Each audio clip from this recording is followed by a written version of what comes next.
ಸಭೆಯಲ್ಲಿ ಮಾತಾಡೋಕೆ ಅವಕಾಶ ಸಿಕ್ಕಿದ್ದು ಮತ್ತಷ್ಟು ಖುಷಿ ಬಂದಿರತಕ್ಕಂಥದ್ದು. ಮಹಂತ ಅಪ್ಪುಗಳ ಒಂದು ವಿಶೇಷ ಇವತ್ತು ಯಾಕೆ ಅವ್ರ ದಿನದಂದು ವ್ಯಸನಮುಕ್ತ ದಿನವನ್ನು ಯಾಕೆ ಮಾಡಿದ್ರು ಅಂತಂದ್ರೆ ಇತಿಹಾಸ ಬಹಳಷ್ಟು ಮುಖ್ಯವಾಗೈತಿ. 1970ರ ದಶಕದಲ್ಲಿ ಒಬ್ಬ ಕುಡಿದು ಸತ್ತಿರ್ತಾನ್ರಿ. ಅವರ ಮನೆಗೆ ಸಾಂತ್ವನ ಹೇಳಕ್ಕೆ ಸ್ವಾಮೀಜಿಗಳು ಹೋಗಿರ್ತಾರ. ಆ ಸಂದರ್ಭದಲ್ಲಿ ಬಡತನ ತುಂಬಿರ್ತೈತಿ, ಅಲ್ಲಿ ಮಕ್ಕಳು ಊಟಕ್ಕಿರ್ಲಾರ್ದ ಉಪವಾಸ ಇರ್ತಕ್ಕಂಥ ಸಂದರ್ಭವನ್ನು ನೋಡಿ ಇಷ್ಟು ಈ ಮಾದಕ ದ್ರವ್ಯಗಳು ನಮ್ಮ ರಾಜ್ಯಕ್ಕೆ ನಮ್ಮ ದೇಶಕ್ಕೆ ತೊಂದರೆ ಮಾಡಾಕತ್ತಾವ, ಅದಕ್ಕೆ ಇದನ್ನು ನಾನು ನಿರ್ಮೂಲನೆ ಮಾಡಬೇಕು ಅಂತ ಹೇಳಿ ಪಣ ತೊಟ್ಟು ಒಬ್ಬ ಯೋಗಿ ಒಬ್ಬ ಮಹಾತ್ಮ ಪಣ ತೊಟ್ಟರೆ ಏನೇನು ಆಗ್ಬಹುದು ಅನ್ನುವಂಥದ್ದಕ್ಕೆ ಅವರ ನಿದರ್ಶನ. ತಮ್ಮ ಜೋಳಿಗೆಯನ್ನು ಹಿಡಿದುಕೊಂಡು ಮನೆಗೆ ಗಲ್ಲಿಗಳಿಗೆ ಹೋಗಿ ಈ ಜೋಳಿಗೆಯೊಳಗೆ ನಿಮ್ಮ ಚಟಾದಿಗಳನ್ನು ಹಾಕ್ರಪ್ಪ ಅಂತೇಳಿ, ರೊಕ್ಕ ರುಚಿ ಸಂಪತ್ತು ಏನೂ ಕೇಳಿದ್ರು, ನಿಮ್ಮ ಚಟಗಳನ್ನು ಇದರಲ್ಲಿ ಹಾಕ್ರಿ. ಇದನ್ನು ಹಾಕಿದ ಮೇಲೆ ಇದು ನಿಮಗೆ ಬರ್ತಂದ್ರೆ ಯಾವುದು ಪದೇ ಸೇವಿಸಬೇಕು ಅನಿಸ್ಕೊಳ್ತದೋ ಅದೆಲ್ಲವೂ ವ್ಯಸನ ಅಂತ ಅನಿಸ್ಕೊಳ್ತಾ ಇದೆ. ಅದರಲ್ಲಿ ನಮ್ಮ ಆರೋಗ್ಯಕ್ಕೆ ಅತಿ ಮಾರಕವಾಗಿ ಯಾವುದಲ್ಲ ಅವ್ನು ಹೇಳಿದ್ರಿ. ಬಹುಶಃ ಮಹಾಂತಪ್ಪಗಳಿದ್ದಾಗ ಮೊಬೈಲ್ ಏನಾರು ಇತ್ತಪ್ಪ ಅಂತಂದ್ರೆ ಮೊಬೈಲನ್ನು ಅವರು ವ್ಯಸನದಾಗನೇ ಸೇರಿಸಿಬಿಡ್ತಾ ಇದ್ರು ಅನ್ನುವಂಥದ್ದು. ಮೊಬೈಲ್ ನಮ್ಮ ಸಾಮಾಜಿಕ ಮತ್ತು ವೈಯಕ್ತಿಕ ಆರೋಗ್ಯದ ಮಟ್ಟಕ್ಕೂ ಮತ್ತು ಜೀವನ ಮಟ್ಟಕ್ಕೂ ಸಾಕಷ್ಟು ಮಾರಕ ಆಗತ್ತೈತಿ. ಒಂದು ಉದಾಹರಣೆ ಹೇಳ್ಬೇಕಂತಂದ್ರೆ ಈ ಫ್ಲಡ್ ಬಂದೈತಿ, ಈಗ ಹೊಳಿ ಬಂದೈತಿ, ಸಿಕ್ಕಾಪಟ್ಟೆ ನೀರು ಎಲ್ಲ ಕಡೆ ಬಂದೈತಿ. ಇಂತಹ ಸಂದರ್ಭದಲ್ಲೂ ಸಹಿತ ಸೆಲ್ಫಿ ಹುಚ್ಚಿಗೆ ಬಿದ್ದು ಎಷ್ಟೋ ಜನರು ಯುವಕರು ಪ್ರಾಣವನ್ನು ಕಳೆದುಕೊಳ್ತಾ ಇದ್ದಾರೆ. ನಾವು ಅಂಬೋಲಿಗೆ ಹೋದಾಗ ನೋಡ್ತೀವಿ, ದೂಧಸಾಗರ್ಗೆ ಹೋದಾಗ ನೋಡ್ತಿರ್ತೀವಿ. ಅವ್ರ ಹುಚ್ಚಾಟಕ್ಕೆ ಮಿತಿನೇ ಇಲ್ಲ. ಅದಕ್ಕೆ ಮೊಬೈಲ್ ಅತಿ ಬಳಕೆಯೂ ಸಹಿತ ಒಂದು ವ್ಯಸನ ಅಂತ ಹೇಳುತ್ತಾ, ಮುಖ್ಯವಾಗಿ ನಾವು ಈಗ ಸಾರಾಯಿ, ಆಮೇಲೆ ತಂಬಾಕಿನ ಉಪಯೋಗಗಳು, ಸಿಗರೇಟ್ ಆಗಿರ್ಬೋದು, ಗುಟ್ಕಾ ಆಗಿರ್ಬೋದು, ತಂಬಾಕು ಆಗಿರ್ಬೋದು, ಇವುಗಳ ಉಪಯೋಗಗಳ ಬಗ್ಗೆ ನೋಡಿದ್ದೇವೆ. ಅದರ ಜೊತೆಗೆ ಈಗ ಆಲ್ಕೋಹಾಲ್, ಸಾರಾಯಿಯನ್ನು ನಾವು ಸೇವನೆ ಮಾಡಿದಾಗ ಡೋಪಾಮೈನ್ ಅನ್ನುವಂಥದ್ದು ಒಂದು ರಾಸಾಯನಿಕ ಉತ್ಪತ್ತಿ ಆಗ್ತದೆ. ಈ ಡೋಪಾಮೈನ್ ಏನು ಮಾಡೋದಪ್ಪ ಅಂತಂದ್ರೆ ನಮ್ಮಲ್ಲಿ ಒಂದು ಅನಪೇಕ್ಷಿತವಾದಂತಹ ಒಂದು ಉಲ್ಲಾಸವನ್ನು ಕೊಡುವಂಥದ್ದು, ಒಂದು ಆರಾಮ ಅನಿಸುವಂಥ ಒಂದು ಮನಸ್ಥಿತಿಯನ್ನು ಉಂಟು ಮಾಡ್ತದೆ. ಅದಕ್ಕೆ ಇದನ್ನು ಪದೇ ಕುಡಿಬೇಕು ಅನ್ನುವಂಥದ್ದು ಪ್ರಾರಂಭ ಆಗ್ತದೆ. ಯಾಕೆ ನಮ್ಮ ಯುವಕರು ಇಂದಿನ ದಿನಮಾನಗಳಲ್ಲಿ ನೋಡಿದ್ರೆ ಒಂದು ಮೂರನೇ ಉದಾಹರಣೆ ತೆಗೆದಕ್ಕೆ ಆಘಾತಕಾರಿ ಮಟ್ಟದಲ್ಲಿ ಹೆಚ್ಚಾಗ್ತಾ ಇದೆ. ಇದು ಎಲ್ಲಿಂದ ಪ್ರಾರಂಭ ಆಗ್ತದೆ ನೀವು ಕೇಳಿದ್ರೆ ಸರ್ವಜ್ಞನ ಒಂದು ವಚನವನ್ನು ನಾವು ಇಲ್ಲಿ ನೆನಪಿಸ್ಕೊಳ್ಬೇಕಾಗ್ತದೆ. ವಿದ್ಯೆ ಕೊಡದ ಗುರು, ಬುದ್ಧಿ ಹೇಳದ ತಂದೆ, ಬಿದ್ದಿರಲು ಬಂದು ನೋಡದ ತಾಯಿ, ಶುದ್ಧ ವೈರಿಗಳು ಸರ್ವಜ್ಞ ಅಂತಂದ್ರೆ ನಮ್ಮ ತಂದೆ ತಾಯಿ ಗುರುಗಳು ಸಮಾಜ ಎಲ್ಲವೂ ಸಹಿತ ಕಣ್ಣು ಮುಚ್ಕೊಂಡು ಕುಂದ್ರುವಂಥ ಒಂದು ಸಂದರ್ಭ ಬಂದೈತಿ. ಮನ್ಯಾಗ ತಾಯಿ ಎದ್ರಾಗ ಬಿಸಿ ಇರ್ತಾರ್ರಿ, ಟಿವಿ ಒಳಗೆ ಬಿಸಿ ಇರ್ತಾರ, ತಂದೆ ಎದ್ರೊಳಗೆ ಬಿಸಿ ಇರ್ತಾನ, ಮೊಬೈಲ್ದಾಗ ಬಿಸಿ ಇರ್ತಾನ. ಇನ್ನು ಸಮಾಜ ಹೆಂಗಾಗಿತ್ತಪ್ಪ ಅಂತಂದ್ರೆ ಬೇಕು ಬೇಡ. ಮೊದಲು ಹೆಂಗಾಕಿತ್ತು ಅಂದ್ರೆ ಒಂದು ಓಣ್ಯಾಗ ಯಾರ ಕುಡಿದು ಬಂದ್ರಂತಂದ್ರೆ ಓಣ್ಯಾಗ ಮೊದಲೇ ಮಣಿ ಅಜ್ಜಿಯಿಂದ ಬೇಗ ಸ್ಟಾರ್ಟ್ ಮಾಡಿ ಮೋಸ್ಟ್ಲಿ ಒಂದು ಖೇದ ಒಂದು ವಿಚಾರವನ್ನು ನಮ್ಗೆ ಹೇಳಕ್ಕೆ ಇಚ್ಛೆ ಪಡ್ತಾರೆ. ಈ ಕಾರ್ಯಕ್ರಮ ಮಾಡಲ್ಲ ಅಂತ ನನಗೆ ಅನಿಸುತ್ತೆ. ಸೆಲೆಬ್ರಿಟೀಸ್ ಒಂದು ಕರಿತೀವಲ್ಲ, ಇವರು ಹೀರೋಗಳಾಗಿರ್ಬೋದು ಅಥವಾ ಕ್ರಿಕೆಟರ್ಸ್ ಆಗಿರ್ಬೋದು, ಅವರ ಇವತ್ತು ಟಿವಿಯಲ್ಲಿ ವಿದ್ಯುಕ್ತವಾಗಿ ತಂಬಾಕು ಸೇವನೆಗೆ ಒಂದು ಪ್ರಚೋದನೆಯನ್ನು ಕೊಡ್ತಾ ಇದ್ದಾರ. ನನ್ನ ಮಗ ಕೇಳಿದ್ರು ಒಂದ್ಸಲ, ಅಪ್ಪ ಕೇಸರಿ ಅಂದ್ರೆ ಏನು, ಸತ್ಯವಾಗಿ ಹೇಳತ್ತಲ್ಲ ಸುಳ್ಳು ಹೇಳತ್ತಿಲ್ಲ, ಸಾಂಬಾರು ನಿಂತ್ಕೊಂಡು ಕೇಸರಿ ಅಂದ್ರೆ ಏನು ಅಂತ ಕೇಳಿದ್ರು. ಕೇಸರಿ ಅಂತಂದ್ರೆ ನಾನು ವೈದ್ಯಕೀಯವಾಗಿ ಕೇಳಾಕತ್ತ ಅಂತೇಳಿ, ಅಪ್ಪಾಜಿ ಕೇಸರಿ ಅಂತಂದ್ರೆ ಅದೊಂದು ಟಾನಿಕ್ ಥರ ಕೆಲಸ ಮಾಡ್ತೈತಿ, ಗರ್ಭಿಣಿ ಸ್ತ್ರೀಯರಿಗೆ ಕೊಟ್ಟರೆ ಮಗು ಭಾಳ ಆರೋಗ್ಯವಾಗಿ ಬಿಡ್ತೈತಿ ಅಂತಂದ್ರು. ಎಲ್ಲಿ ಸಿಗ್ತೈತಿ, ಹಿಮಾಲಯ ಸಿಗ್ತೈತಿ, ಭಾಳ ಕಾಸ್ಟ್ಲಿಪ್ಪ ಅಂತಂದ್ರೆ ಅದ್ರ ಬದಲಿ ಒಂದು ವಿಮಲ್ ತಿಂದ್ರೆ ಹಾಕತ್ತಲ್ಲ ಅಂತಂದ್ರು. ಯಾಕಂತ ಕೇಳತ್ತಂದ್ರೆ ಕಣದಲ್ಲಿ ಕೇಸರಿ ಐತೆ ತೋರಿಸ್ತಾರಲ್ಲ ಟಿವಿ, ದೇವರಾಣಿಗೆ ಹಿಂಗೆ ಅಂತ ಕಣದಲ್ಲಿ ಕೇಸರಿ ಐತೆ ಅಂತ ತೋರಿಸ್ತಾರಲ್ಲ ಅಂತಂದು. ಇದು ನಗೆ ಆದರೂ ಸಹಿತ ಆ ಸಣ್ಣ ಮಗುವಿನ ಮೇಲೆ ಪರಿಣಾಮ ಹೆಂಗೆ ಬರೋದು ಹೇಳ್ರಿ. ಈಗ ನಾನು ಅವಾಗ ಸ್ಪಂದನೆ ಮಾಡ್ತೀನಿ, ಅವ್ನ ಪ್ರಶ್ನೆಗೆ ಉತ್ತರ ಕೊಡ್ತೀನಿ, ಅವ್ನು ಕೇಳಿದ ತಿಳ್ಕೊಂಡ ಬಿಟ್ಟ. ಯಾರ ತಂದೆ ತಾಯಿಗಳು ಮಕ್ಕಳ ಜೊತೆ ಮಾತಾಡ್ತಿರೋದಿಲ್ಲ ಅವ್ರ ಪರಿಸ್ಥಿತಿ ಏನಾಗ ಹೇಳ್ತೀನಿ, ಅವ್ರ ಮನಸ್ಸಿನಾಗೆ ಇಟ್ಕೋತಾರೆ. ಇನ್ನೊಂದು ಉದಾಹರಣೆ ಹೇಳ್ತೀನಿ ನಿಮ್ಗೆ. ಹೈಸ್ಕೂಲ್ ಹುಡುಗರು ನಮ್ಮ ಮನೆ ಟಾಕೀಸ್ ಕಡೆ ಐತ್ರಿ, ಅಲ್ಲೇ ಹಿಂಗೆ ಸಣ್ಣ ಹುಡುಗರು ಅಂದ್ರೆ ಹೈಸ್ಕೂಲ್ ಹುಡುಗರು ಎಲ್ಲ ದಾಂಧೆ ಹಾಕೊಂಡು ನಿಂತಿರ್ತಾರೆ. ಒಂದ್ಸಲ ವಿಮಲ್ ತಿನ್ನಾಕತ್ತಿದ್ರು, ಲಿಟ್ರಲಿ ಆಗಿದ್ದು ಹೇಳತ್ರಿ ನಾವು. ಯಾಕೆ ತಿನ್ನಾಕತ್ತಿದ್ರು, ವಿಮಲ್ ಕ್ಯಾನ್ಸರ್ ಬರ್ತದೆ ನಾ ಹೇಳಿದ್ರು. ಸುಮ್ಮ ಹೋಗು ಮನುಷ್ಯ ನಾನು ಹೇಳಿದವ್ರಿಗೆ, ನೀವೇನು ಹೇಳ್ತೀರಿ ಬಿಟ್ಟು ಸರ್, ಶಾರುಖ್ ಖಾನ್ ಅಜಯ್ ದೇವಗನ್ ಇವರ ತಿನ್ನ ಅಂತ ಹೇಳ್ತಾರೆ, ಅವ್ರಿಗೆ ಏನಾಗಿಲ್ಲ ನಮ್ಗೆ ಆಕತ್ತೇನ್ರಿ, ಇದ ಮಾತಾ ಹೇಳಿದ್ರು. ಲಿಟ್ರಲಿ ಇದ ಮಾತಾ ಹೇಳಿದ್ರು. ಇದಕ್ಕೆ ಏನಂತ ಹೇಳ್ತೀವಿ, ಬರೀ ಇವತ್ತು ತೋರಿಸೋದು.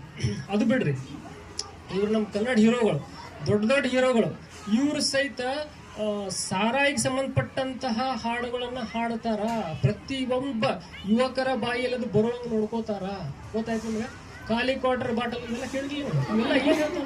ಇವೆಲ್ಲ ಏನು ಹೇಳ್ತಾವೆ ನಮಗೆ ಅಂದ್ರೆ ಸಾರಾಯಿ ಕುಡಿಯುವುದು ಸಾಮಾನ್ಯ ಕೆಲಸ ಅಂತ ಹೇಳ್ಬಿಡ್ತಾವೆ ನಮಗೆ. ಚಹಾ ಕುಡಿಯೋದಕ್ಕಿಂತ ಸರಳವಾಗಿ ಅಂತ ಹೇಳ್ಬಿಡ್ತಾವೆ ನಮಗೆ. ಅವು ಯುವಕರ ಮೇಲೆ ಪರಿಣಾಮ ಬೀರಿ ಒಂದು ಅಗ್ರಿ ಸಿಂಪಲ್ ಆಗಿ ಹೇಳ್ತೀನಿ ನಿಮ್ಗೆ, ಪಾರ್ಟಿ ಮಾಡ ಹೂವನ್ ಬಾ ಅಂತ ಹೇಳೋದು ಅತಿ ಸಾಧ್ಯ. ವಿದ್ಯೆ ಕೊಡದಾಗರು ಬುದ್ಧಿ ಹೇಳದಾತಂದೆ, ಬಿದ್ದಿರಲು ಬಂದ ನೋಡದಾತ ಶುದ್ಧ ವೇದವಸಂದು. ನಮ್ಮ ಎಲ್ಲ ಮಾಧ್ಯಮದಲ್ಲಿನ ಗುಟ್ಕಾ ತಿನ್ನಾಕ ಮತ್ತು ಸಾರಾಯಿ ಕುಡಿಯಾಕ ಪ್ರಚೋದನೆ ಕೊಡ್ತಾರ. ಸಿನಿಮಾದಂಥ ಹಾಡುಗಳು ನಮ್ಮ ಫೇವ್ರೇಟ್, ನಾವು ಹೀರೋಗಳಂತ ಕರಿತಲ್ಲ, ಆ್ಯಕ್ಚುಲಿ ಹೀರೋಗಳೆಲ್ಲ ಬರೀ ನಟರಷ್ಟೇ, ಅವರು ಸಹಿತ ಪ್ರಚೋದನೆ ಮಾಡ್ತಾರೆ.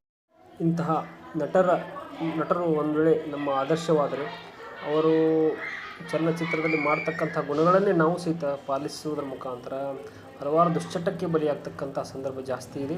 ಇಂತಹ ನಟರ ಒಂದು ಪ್ರೇರಣೆಯೊಂದಿಗೆ ಹಲವಾರು ಯುವಕರು ದುಶ್ಚಟಗಳನ್ನು ಪಾಲಿಸ್ತಾ ಇರ್ತಕ್ಕಂಥದ್ದನ್ನು, ದುಶ್ಚಟಗಳನ್ನು ಮಾಡ್ತಾ ಇರ್ತಕ್ಕಂಥದ್ದನ್ನು ನಾವು ದಿನನಿತ್ಯ ನೋಡ್ತಾ ಇದ್ದೇವೆ. ಆದ್ದರಿಂದ ನಮ್ಮ ಒಂದು ನಾಯಕರು, ನಮ್ಮ ಒಂದು ಆದರ್ಶ ಯಾರಾಗಿರಬೇಕು ಅಂತಂದರೆ ದೇಶವನ್ನು ಕಟ್ಟಿರ್ತಕ್ಕಂಥವರು, ಆದರ್ಶ ವ್ಯಕ್ತಿಗಳು, ವಿವೇಕಾನಂದರಂಥವರು, ಸುಭಾಷ್ ಚಂದ್ರ ಬೋಸ್ರಂಥವರು, ಆಮೇಲೆ ಅಹಿಲ್ಯಾಬಾಯಿ ಹೋಳ್ಕರ್ನಂಥವರು ಅತ್ಯಂತ ಒಂದು ಸದೃಢವಾದಂತಹ ರಾಷ್ಟ್ರವನ್ನು ಕಟ್ಟುವ ಒಂದು ದಿಶೆಯಲ್ಲಿ ಸುಮಾರು 2500 ದೇವಸ್ಥಾನಗಳನ್ನು ಪುನರ್ನಿರ್ಮಾಣ ಮಾಡಿ, ಆಮೇಲೆ ಮಹಿಳೆಯರಿಗೆ ಸಮಾನತೆಯನ್ನು ಒದಗಿಸಿಕೊಟ್ಟು, ಆಗಿನ ಕಾಲದಲ್ಲಿ ಒಂದು ಉದ್ಯೋಗಗಳನ್ನು, ಬಟ್ಟೆ ತಯಾರಿಸ್ತಕ್ಕಂತಹ ಕಾರ್ಖಾನೆಗಳನ್ನು ಸ್ಥಾಪಿಸುವುದರ ಮುಖಾಂತರ ಶ್ರೇಷ್ಠ ಆಡಳಿತವನ್ನು ನೀಡಿರ್ತಕ್ಕಂಥ ಮಹಾನ್ ವ್ಯಕ್ತಿ ಅಹಿಲ್ಯಾಬಾಯಿ ಹೋಳ್ಕರ್. ಆಮೇಲೆ ನಮ್ಮ ರಾಜ್ಯದೇವರೇ ಆದಂತಹ ಚೆನ್ನಭೈರಾದೇವಿ, ಇಂತಹ ಮತ್ತು ಕಿತ್ತೂರು ಚೆನ್ನಮ್ಮ ಆಗಿರ್ಬೋದು, ಒನಕೆ ಓಬವ್ವ ಆಗಿರ್ಬೋದು, ಇಂತಹ ನಾಯಕರು ನಮ್ಮ ಆದರ್ಶ ಆದರೆ ನಾವು ಈ ಒಂದು ಸುಂದರ ಸಮಾಜವನ್ನು ಕಟ್ಟಲಿಕ್ಕೆ ಸಾಧ್ಯ ಇದೆ, ಒಂದು ವ್ಯಸನ ಮುಕ್ತ ಸಮಾಜವನ್ನು ಕಟ್ಟಲಿಕ್ಕೆ ಸಾಧ್ಯ ಇದೆ. ಆದ್ದರಿಂದ ನಾವು ಈ ಒಂದು ವ್ಯಸನಗಳಿಂದ ಹೊರಗೆ ಬರಬೇಕಾದ್ರೆ ಇಂತಹ ಮಹಾತ್ಮರ ಒಂದು ಚರಿತ್ರೆಗಳನ್ನು ಓದಿ ಅವುಗಳನ್ನು ಅಳವಡಿಸಿಕೊಳ್ಳಬೇಕಾಗಿರ್ತಕ್ಕಂಥದ್ದು ಭಾಳಷ್ಟು ಮಹತ್ವವಾಗಿದೆ. ನಮ್ಮ ಹಿರಿಯರು, ನಮ್ಮ ಸ್ವಾಮೀಜಿಗಳು, ಇವರೆಲ್ಲರೂ ಸಹಿತ ಈ ದಿಶೆಯಲ್ಲಿ ಮಕ್ಕಳು ನಡೆಯುವಂತೆ ಒಂದು ಎಚ್ಚರಿಕೆ ವಹಿಸತಕ್ಕಂಥದ್ದು, ಒಂದು ಕಾಳಜಿ ವಹಿಸ್ತಕ್ಕಂಥದ್ದು ಭಾಳಷ್ಟು ಮಹತ್ವವಾಗಿದೆ. ಅಂತಂದ್ರೆ ಅವರ ಜೀವನ ಉಳಿಸಬಹುದು. ಇವೆರಡೂ ಪ್ರಯೋಗ ಮಾಡಿ ಕಳೆದ 3 ತಿಂಗಳಲ್ಲಿ ಸುಮಾರು 4 ಜನ ನಮಗಿಂತ ಹೆಚ್ಚು ಸದೃಢವಾಗಿ ಆರೋಗ್ಯಪೂರ್ಣವಾಗಿ ಅಡ್ಡಾಡ್ತಾ ಇದ್ದಾರೆ. ಲಿವರ್ ಫೇಲ್ಯೂರ್ ಆಗಿ, ಸಿರೋಸಿಸ್ ಆಫ್ ಲಿವರ್ ಆಗಿ ಸಾವಿಗೆ ಹತ್ತಿರ ಅಂತಂದ್ರೆ ಇವತ್ತು ನಾಳೆ ಹಿಂಗೆ ಎಕ್ಸ್ಪೆಕ್ಟ್ ಮಾಡಾಕ್ತಿದ್ರು. ಬಟ್ ಇವತ್ತವರು ಸಂಪೂರ್ಣವಾಗಿ ಸದೃಢವಾಗಿ ಅಡ್ಡಾಡ್ಲಿಕ್ಕೆ ಪ್ರಾರಂಭ ಮಾಡಿದ್ದಾರೆ. ಇವು ಲಿವರ್ಗೆ ಶಕ್ತಿಯನ್ನ ಕೊಟ್ಟು ಈ ಆಲ್ಕೋಹಾಲ್ ಅನ್ನ ಸೇವನೆ ಮಾಡದಿರುವಂತೆ ಅವರ ಮಾನಸಿಕವಾಗಿ ಅವರನ್ನು ಸದೃಢವನ್ನಾಗಿ ಮಾಡ್ತಾವ. ಇದು ಡೋಪಾಮೈನ್. ಇದು ಸಹಿತ ಸಾರಾಯಿ ಏನು ಕೊಡೋದಿಲ್ಲ, ಅದಕ್ಕಿಂತ 2-3 ಪಟ್ಟ ಪ್ಲೇಜರ್ ಅಂತಂದ್ರೆ ಸಮಾಧಾನವನ್ನು ಕೊಡುವಂಥದ್ದು, ಮೈಕೈ ಆಗಿರ್ತಕ್ಕಂಥ ಒಂದು ಶ್ರಮವನ್ನು ಕಡಿಮೆ ಮಾಡೋದ್ರ ಮುಖಾಂತರ ಈ ಒಂದು ಮಾದಕ ವ್ಯಸನಗಳಿಂದ ನಮ್ಮನ್ನ ದೂರ ಮಾಡ್ತಕ್ಕಂಥದ್ದು. ಇವೆಲ್ಲದಕ್ಕೂ ಮೀರಿ ಮನಸ್ಸೇವ ಮನುಷ್ಯನ ಬಂಧ ಮೋಕ್ಷವೋ ಕಾರಣಂ. ಸಿಂಪಲ್, ಮನಸ್ಸೇವ ಮನುಷ್ಯನ ಬಂಧ ಮೋಕ್ಷವೋ ಕಾರಣಂ. ಮನುಷ್ಯನ ಬಂಧನಕ್ಕೂ ಮತ್ತು ಮೋಕ್ಷಕ್ಕೂ ಕಾರಣ. ನಾವು ಮಾನಸಿಕವಾಗಿ ನಾವು ಗಟ್ಟಿ ಆಗಿಬಿಟ್ಟಿವಪ್ಪ ಅಂತಂದ್ರೆ ನಮ್ಮ ಉದ್ದೇಶ ಕುಡಿದು ತಿಂದು ಹಾಳಾಗ್ಲಿಕ್ಕೆ ಅಲ್ಲ, ದೇಶ ಸೇವೆ ಮಾಡಲಿಕ್ಕೆ. ನಾನೊಬ್ಬ ಸಾಮಾನ್ಯ ವ್ಯಕ್ತಿ ಅಲ್ಲ, ಯಾರೂ ಸಾಮಾನ್ಯರಿಲ್ರಿ. ದೇವ್ರು ನಮ್ಗೆ ಸೃಷ್ಟಿ ಮಾಡ್ಯನಪ್ಪ ಅಂತಂದ್ರೆ ಒಂದು ಮಹತ್ತರ ಕಾರ್ಯಕ್ಕೆ ಸೃಷ್ಟಿ ಮಾಡಿರ್ತಾನೆ. ಅದಕ್ಕೆ ಆ ಮಹತ್ತರ ಕಾರ್ಯವನ್ನ, ಕರ್ತವ್ಯವನ್ನ ನಾವು ಮಾಡದೆ ಹೋದಿವಪ್ಪ ಅಂತಂದ್ರೆ ದೇವರಿಗೆ ನಾವು ಅಪಮಾನ ಮಾಡಿದಂಗೆ ಅಂತ ನಾವು ಮನಸ್ಸಿನಾಗ ಇಟ್ಟುಕೊಂಡು ದೇಹೋ ದೇವಾಲಯ ಪ್ರೋಕ್ತಃ ಜೀವೋ ದೇವ ಸನಾತನ. ಈ ದೇಹ ಅನ್ನುವಂಥದ್ದು ದೇವಾಲಯ, ಇಲ್ಲಿರ್ತಕ್ಕಂತಹ ಜೀವ ಇದು ಪರಮಾತ್ಮ ಅಂತ ಹೇಳಿ ನಾವು ತಲೆಯಾಗಿ ಇಟ್ಕೊಂಡಿವಪ್ಪ ಅಂತಂದ್ರೆ ಇನ್ನು ದೇವರಿಗೆ ಸಾರಾಯಿ ಕೊಡುವಂಥದ್ದು, ತಂಬಾಕು ಹಿಡಿಯೋದು ಹಿಡಿತೀವಿ ದೇವರಿಗೆ. ಮತ್ತು ನಮ್ಮ ಶರೀರದಲ್ಲಿರ್ತಕ್ಕಂಥ ಉಸಿರನ ದೇವರಂತ ನಾವು ತಿಳ್ಕೊಂಡ್ಬಿಟ್ಟಿವಪ್ಪ ಅಂತಂದ್ರೆ ತಂಬಾಕು ಹಿಡಿಯೋದಕ್ಕೆ ಹಿಡಿಯೋಂಗಿಲ್ಲ ಅನ್ನೋದನ್ನು ನಾವು ಮನಸ್ಸಿನಲ್ಲಿ ಇಟ್ಟುಕೊಂಡು ಈ ಶರೀರ ಇದಕ್ಕೆ ನಾವು ಬೆಲೆ ಕಟ್ಟಕ್ಕಾಗೋದಿಲ್ಲ. ಕೋಟಿ ಕೊಟ್ಟರು ಸಿಗೋದಿಲ್ಲ. ಒಂದು ಕಿಡ್ನಿ ಫೇಲ್ಯೂರ್ ಆತಪ್ಪ ಅಂತಂದ್ರೆ ನೀವು ಲಕ್ಷ ಗಂಟ್ಲೆ ಕೊಟ್ಟರು ಸಿಗೋದಿಲ್ಲ. ಮೊನ್ನೆ ಹೇಳಿದ್ದಿಲ್ಲ ಆಗಲೇ ಒಂದು ಪೇಷಂಟ್ಗೆ ಏನು ಹೇಳಿ ಕಳಿಸಿದ್ರಪ್ಪ ಅಂತಂದ್ರೆ 40 ಲಕ್ಷ ರೂಪಾಯಿ ಖರ್ಚು ಮಾಡಿ ನೀವು ಲಿವರ್ ಹಾಕಿಸ್ಬೇಕು ಅಂತ ಹೇಳಿ ಕಳಿಸಿದ್ರು. ಅದಕ್ಕೆ ತಮ್ಮಲ್ಲಿ ವಿನಂತಿ ಏನಪ್ಪ ಅಂತಂದ್ರೆ ಈ ಮಾದಕ ವ್ಯಸನವನ್ನು ಬಿಡುವುದಕ್ಕೆ, ಮಾದಕ ವ್ಯಸನ ಮಾಡುವವರಿಗೆ ಅವರ ಸಾಮಾಜಿಕ ಮತ್ತು ಆರ್ಥಿಕ ಮಧ್ಯಾಹ್ನದ ಶುಭಾಶಯಗಳು. ಇಂದು ವ್ಯಸನ ಮುಕ್ತ ದಿನಾಚರಣೆ ಬಗ್ಗೆ ಒಂದೆರಡು ಮಾತುಗಳನ್ನು ಹೇಳಲು ಇಷ್ಟಪಡುತ್ತೇನೆ. ವ್ಯಸನ ಮುಕ್ತ ದಿನಾಚರಣೆಯನ್ನು ಡಾಕ್ಟರ್ ಮಹಾಂತೇಶ ಶಿವಯೋಗಿಗಳ ಜನ್ಮದಿನದಂದು ಆಚರಿಸಲಾಗುತ್ತದೆ. ನನ್ನ ಹೆಸರು ಸ್ಮಿತಾ ಮಡಿವಾಳ. ನಾನು ಮಾಡುತ್ತಿರುವ ಕುಡುಕನ ಮಗಳು ಪಾತ್ರ. ನನ್ನ ಹೆಸರು ಸೌಜನ್ಯ ಕಂಕೇರಿ. ನಾನು ಮಾಡುವ ಪಾತ್ರ ಶಾಸ್ತ್ರೀಯ ಪಾತ್ರ. ನನ್ನ ಹೆಸರು ರೂಪಾ ಗಡ್ದರ್. ನಾನು ಮಾಡುತ್ತಿರುವ ಕುಡುಕನ ಹೆಂಡತಿ. ಮದ್ವಿ ಮಾಡ್ಬೇಕನ್ನೋ ಖಬರೇ ಇಲ್ಲ ನಮಗ. ಹೌದ್ ನೋಡಿ, ನಾವು ಮದ್ವಿ ಮಾಡ್ಬೇಕು ಅನ್ನೋದು ಖಬ್ರ ಇಲ್ಲ ನೋಡಿ. ಎಲ್ಲಾರ ಹುಡುಗಿನ ನೋಡಿರ್ನಾರಿ? ಅಲ್ಲಿ ನೋಡ್ಕೊಂಬಂದು ವೆಂಕಟಾಪುರದಾಗ ನೋಡ್ಕೊಂಬಂದು ಹುಡುಗಿನೂ ಚಲೋ ಐತತ್ತ, ಮಂತಾನು ಚಲೋ ಐತದ. ಹೌದ್ನಾರಿ, ಯಾವಾಗ ಹೋಗಿದ್ರಿ ನೋಡಾಕ? ಈಗ ಆಗಲೇ ಹೋಗಿ ಬಂದಿದ್ನಿ. ಹುಡುಗಿ ಸಾಲಿ ಕಲಿಯಾಕತ್ತ ಅಂತ. ಹಂಗಾರ ಜ್ಯೋತಿಷಿ ಅಂತ ಹೋಗಿ ಬರ್ಬೇಕಿಲ್ರಿ? ಫಸ್ಟ್ ಹುಡುಗಿ ಮನಿಗೆ ಹೋಗಿ ಬರ್ತೀನಿ, ನೋಡ್ಕೊಂಡ್ ಬರ್ತೀನಿ, ಆಮೇಲೆ ಹೋಗಿ ಬರ್ತೀನಿ. ಆಯ್ತಾಳ, ಹೋಗ್ ಬರ್ರಿ.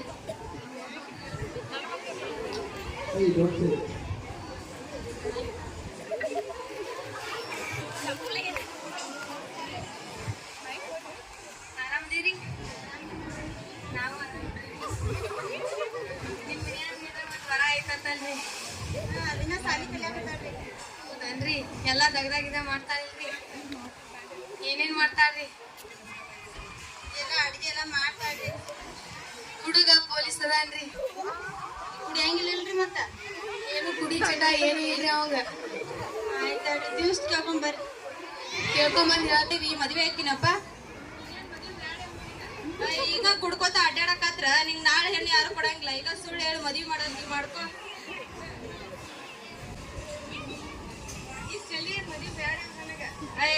ಸುಳ್ಳು ಹೇಳಿ ಮದ್ವಿ ಮಾಡಾಕತ್ತೀವಿ, ಮಾಡ್ಕೊ ಮದ್ವಿ.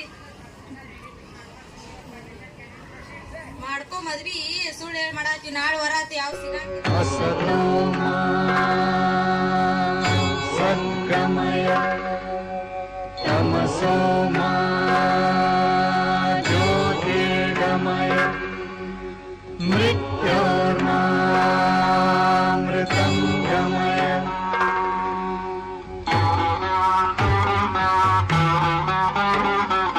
ಸರ್ವೇಪಿ ಸುಖಿನಃ ಸಂತು ಸರ್ವೇ ಸಂತು ನಿರಾಮಯಾ ಸರ್ವೇ ಭದ್ರಾಣಿ ಪಶ್ಯಂತು ಮಾ ಕಶ್ಚಿತ್ ದುಃಖಭಾಗ್ ಭವೇತ್. द्यौः शान्तिः